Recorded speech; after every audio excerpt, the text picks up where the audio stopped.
என்னம்மா பண்ற? நெத்தி மல்லிப்பூ பறிக்கிறேன். என்ன பூ? நெத்தி மல்லிப்பூ. எப்படி இருக்கும்? ஓ, ஒயிட் கலர்ல இருக்குமா? இருக்கும். இதெல்லாம் இருக்குல்ல, இதெல்லாம் பிரிக்கல.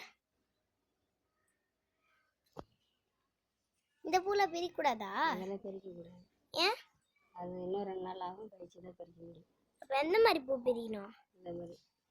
ஓ, இந்த மாதிரி ஒயிட் கலரா? சரி, பிரி.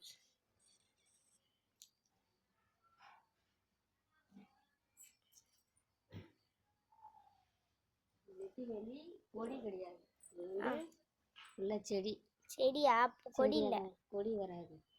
கொடி வந்து ஏன் வராதுன்னா, இந்த இருக்கு பாருங்க, இந்த மாதிரி இருக்கிறதுலாம் உடச்சிடுவோம். பூ வச்சு முடிச்சுட்டு லாஸாக இருக்கிறதுலாம் உடச்சிடுவோம். உடச்சிட்டு இதே மாதிரி வர்றதெல்லாம் உடச்சிடுவோம்.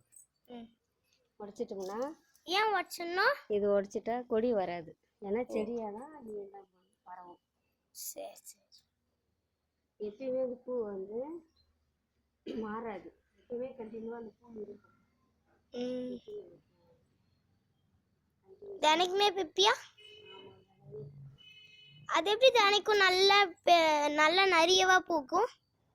தண்ணி எந்த அளவுக்கு ஊற்றணும், கண்டினியூஸாக பூ இருக்கும். ஏன்னா நம்ம இதெல்லாம் உடச்சிடுறது இல்லைங்களா. ஓ, அப்படியா?